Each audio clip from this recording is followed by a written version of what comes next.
গোমেয়া গোমেয়ার দায়িত্বে আছেন অসীমা রায়। আমাদের গোমেয়ার কথা বলবেন সাগ্নিক নেই। ওদের স্টলে যা রয়েছে এবং ওদের যা ভাবনা ভারী অভিনব। আজকে ওখান থেকে একটা ভিডিও একজন চেয়ে পাঠিয়েছেন, কালকেই বলে গেছেন ইন্দ্রাণী ভট্টাচার্য। আমরা সাগ্নিকের কাছ থেকে শুনবো সে কথা। এখন সবার জন্য সাগ্নিক বলবেন গোমেয়ার স্টলের কথা। নমস্কার, শুভ সন্ধ্যা সকলকে।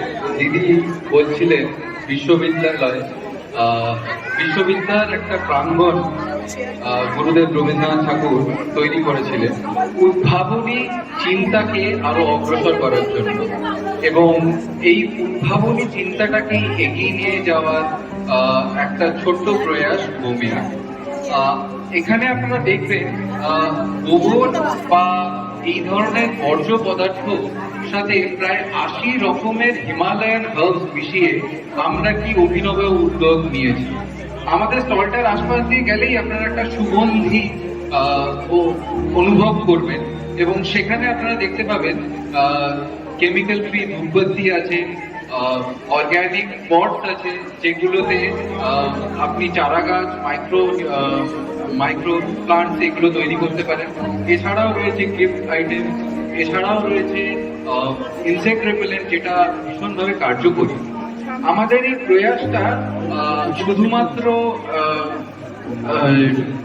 বিপণনের জন্য নয়, এর পিছনে রয়েছেন 33 থেকে 35 জন গ্রামের মহিলারা, যারা দিদি কালকে যখন অনুষ্ঠানে আমাদের নমস্য যারা এসেছিলেন, এই গ্রামের কাঁথা স্টিচের কাজ থেকে শুরু করে মহিলাদের নিয়ে এগিয়ে যাওয়ার কাজের কথা বলছিলেন, তাদেরই পাথেয় হয়ে আমরা এই গ্রামের মহিলাদের কাছে আমাদের প্রশিক্ষণ নিয়ে গেছি, এবং তারা এই প্রোডাক্টগুলো তৈরি করছেন।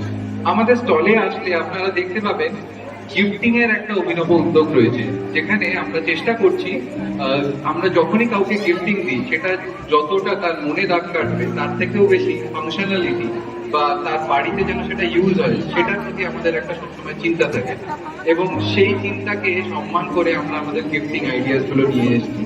আমাদের স্টলে আসলে দেখতে পাবেন আমরা এই উদ্ভাবনী শক্তিটাকে কিভাবে কাজে এগিয়ে নিয়ে যাচ্ছি, এবং আমাদের যিনি ফাউন্ডার আছেন তার যে চিন্তা ভাবনা মিস্টার জয়দীপ চক্রবর্তী, তার প্রয়াসকেও কিভাবে এগিয়ে নিয়ে যাচ্ছি। ধন্যবাদ এই সুযোগ করে দেওয়ার জন্য। ধন্যবাদ সাগ্নিককেও, কি চমৎকার করে ছোট্ট করে বললেন। গোমেয়া নামটাতে একবারও বুঝতে পারিনি যে এর পিছনে এইরকম একটা ভাবনা কাজ করছে। আমরা নিশ্চয়ই সবাই এই স্টলে যাবো এবং দেখব। অনেক ধন্যবাদ সাগ্নিক। অভিনব উদ্যোগ। ধন্যবাদ জয়দীপ চক্রবর্তী।